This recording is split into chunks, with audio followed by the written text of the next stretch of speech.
Hi guys, welcome back to my channel. Guys, आज का topic मुझे बड़ा इंटरेस्टिंग लगता है बिकॉज आज हम बात करेंगे कि हमारी जो बेबीज़ होते हैं उनकी पूप मतलब उनकी पॉटी के कलर से हमें उनकी हेल्थ के बारे में कैसे पता चलता है और हमें कब अलार्म होना चाहिए कि हमें उनको डॉक्टर के पास लेके जाना चाहिए। तो बेबी की जो पॉटी की कलर होती है उससे आपको बेबी की हेल्थ के बारे में बहुत कुछ पता चलता है। सो इस वीडियो में गाइज आज हम वही बात करने वाले हैं that how to gain or how to gauge that is your baby healthy while just looking at the color of the potty। जब बेबी एक साल का जो पहला एक साल बेबी का होता है उसमें बेबी की पॉटी का कलर बहुत बारी चेंज होता है बिकॉज जो बेबी की पॉटी का कलर चेंज होता है वो इसलिए चेंज होता है क्योंकि बेबी की डाइट बहुत ज़्यादा चेंज होती है पहले एक साल में। So in that case the colour also changes and जैसे कि मैं आपको बताया है बेबी की पॉटी बेबी की हेल्थ के बारे में बताती है। सो गाइस, अब हम क्विकली डिस्कस करते हैं the different colours and how it tells about your babies health. सबसे पहला है द ब्लैक कलर पॉटी, मतलब कि बेबी जब ब्लैक कलर की पॉटी करता है, बेबी की ब्लैक पॉटी होती है वो generally normal breast fed babies में भी होती है, इवन फॉर्मूला फेड बेबीज में भी होती है एंड इसकी ना बड़ी टार लाइक कंसिस्टेंसी होती है। एंड जैसे कि मैं आपको यहाँ फोटो दिखा रही हूँ एंड ये बेसिकली इसलिए ऐसी होती है बिकॉज इसमें बहुत ज़्यादा amniotic fluid, skin cells and बहुत सारी चीज़ें इस पॉटी के थ्रू निकलती हैं बेबी की बॉडी से। So in that particular case this potty should not kind of last more than 14 days। अगर 14 days से ज़्यादा ये होती है न्यूबॉर्न बेबी को देन आपको डॉक्टर के पास जाना और कंसल्ट करना बहुत ज़रूरी है। Now guys, the next one is yellow colour की पॉटी। सो बेबी जो ब्रेस्ट फीड लेते हैं अपनी मदर्स का उनकी डार्क येलो कलर की पॉटी होती है। It is very very normal the colour. जो बेबी ब्रेस्ट फीड लेते हैं इनकी थोड़ी सी इनमें ग्रैन्युलर सी पॉटी होती है, सीडी सी पॉटी होती है। So it is completely normal. अगर आप अपनी बेबी की पॉटी में ये देखते हैं, don't get worried, your baby is super healthy, so no need to worry. Then is brown और orangish colour potty, that is generally for formula fed babies. उनका कलर पॉटी का इसलिए हो जाता है क्योंकि ये पिगमेंट्स ना उनके डाइजेस्टिव ट्रैक्ट्स में होते हैं एंड जब बेबी वो फॉर्मूला फीड लेता है तो वो पिगमेंट्स उनके डाइजेस्टिव ट्रैक्ट से निकल के ब्राउन उसको कलर ब्राउनिश ऑरेंजिश कलर मिल जाता है। तो आपको वरी करने की बिल्कुल ज़रूरत नहीं है, your baby is super healthy. Guys, now we talk about bright yellow colour potty. Okay, ये बिल्कुल नॉर्मल है, फॉर्मूला फेड में भी होती है, ये ब्रेस्ट मिल्क बेबीज में भी होती है।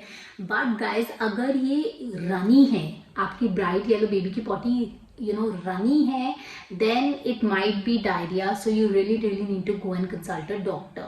so guys, ध्यान रखिए bright yellow color is normal but अगर consistency रनी है that means it can lead to diarrhea, so please अपने डॉक्टर्स को जरूर कंसल्ट कीजिए। talk about the alarming red color। okay guys, बहुत बार ऐसे होता है कि बेबी की पॉटी रेड होती है।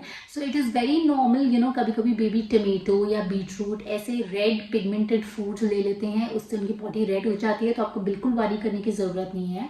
बट गाइस, कभी कभी ऐसा होता है कि बेबी उसके बाउल मूवमेंट में अच्छे से नहीं हो रहे होते हैं एंड दैट्स वाई उसका ब्लड आ रहा होता है। तो in that case guys, you have to really go and consult the doctor ASAP. बिल्कुल आपको जल्द से जल्द डॉक्टर के पास जाना है।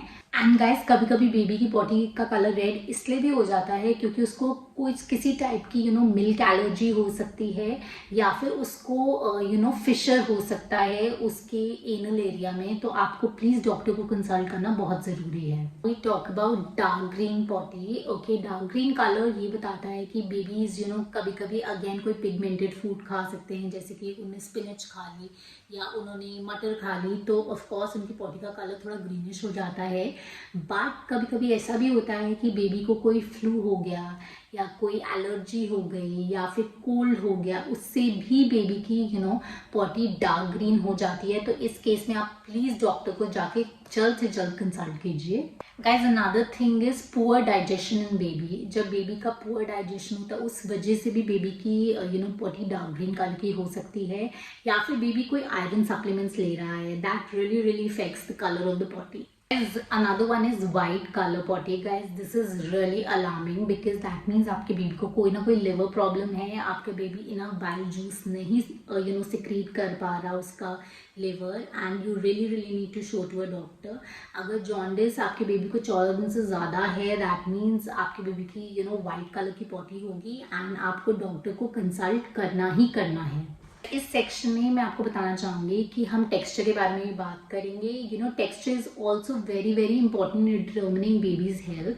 Guys first is tar like consistency. जैसे कि मैंने आपको पहले भी बताया था, न्यूबॉर्न बेबीज की टार लाइक कंसिस्टेंसी होती है, that's completely normal. Guys next हम बात करेंगे कि seedy grainy potty is generally for breast fed babies and it is completely normal. Guys formula fed babies की potty is little on a firmer harder side, तो वो भी बिल्कुल normal होती है, आपको घबराने की बिल्कुल ज़रूरत नहीं है। सो गाइज अगर आपका बेबी बहुत स्ट्रेन करके पॉटी कर रहा है, that means he is constipated, उसको बाउल मूवमेंट्स में प्रॉब्लम हो रहा है, तो you should definitely consult a doctor. Baby constipated होता है तो उसकी बहुत ही ज़्यादा हार्ड पॉटी आती है और वो छोटे छोटे जैसे स्टोन्स होते हैं उस तरीके की पॉटी आती है। सो आपको पता चल जाना चाहिए कि आपके बेबी को कॉन्स्टिपेशन हुआ है and you should take the required action. So guys next is diarrhoea कब होता है बेबी को? जब बहुत ज़्यादा रनी वाटरी पॉटी होती है एंड वो हर फीड के बाद एक से ज़्यादा बारी पॉटी कर रहा है, दैट मीन्स उसको डायरिया हो गया and you should really do the necessary and take the necessary action. आपकी बेबी की पॉटी में म्यूकस है या फ्रॉती है आपकी बेबी की पॉटी, तो घबराने की जरूरत नहीं है, क्योंकि टीदिंग के टाइम काफ़ी बारी बेबीज अपने ड्रूल ले लेते हैं वापस अंदर एंड उससे बेबी की पॉटी ऐसी हो सकती है। So there is no need to worry. But guys in case the baby is not drooling, उसको टीदिंग नहीं हो रहा, वो ड्रूल नहीं कर रहा, तो प्लीज आप डॉक्टर को कंसल्ट कीजिए, क्योंकि ये एक मैटर ऑफ कंसर्न हो सकता है। अनदर वन इज गाइज जब आप पॉटी में ब्लड देखते हैं, ये सुपर कंसर्न मैटर है, बिकॉज आपको जल्द से जल्द डॉक्टर को दिखाना चाहिए, क्योंकि बेबी कॉन्स्टिपेटेड हो सकता है या फिर मदर के निपल से, क्रैक निपल से भी ब्लड बेबी की पॉटी में जा सकता है। So be very careful about it. एक क्वेश्चन बहुत सारे मॉम डैड्स पूछते हैं कि बेबीज कितने ऑफन पोप करते हैं, मतलब उनको पॉटी कितनी फ्रीक्वेंटली आनी चाहिए। सो मैं कहूँगी कि अगर बेबीज एक वीक तक भी पॉटी नहीं करते तो इट्स कम्प्लीटली नॉर्मल। जब बेबीज ऑलमोस्ट 3 to 6 वीक्स के मार्क पे पहुँचते हैं, तो बेबी अगर वंस इन अ वीक भी पॉटी करे, it's absolutely normal. This is for the breast fed babies. Okay, इस फॉर्मूला फेड होते हैं, उनको वंस अ डे पॉटी करना is very important, that is considered normal.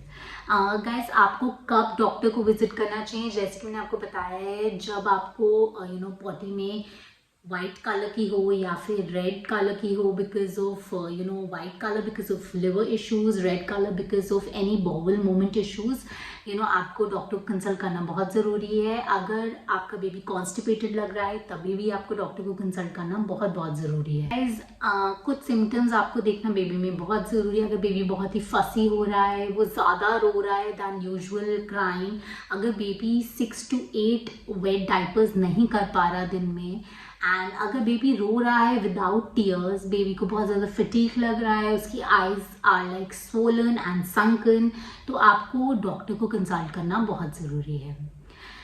So guys आज के लिए बस इतना ही। अगली बारी हम फिर मिलेंगे किसी नए टॉपिक के साथ। And here's Mommy Saga signing off. Bye bye.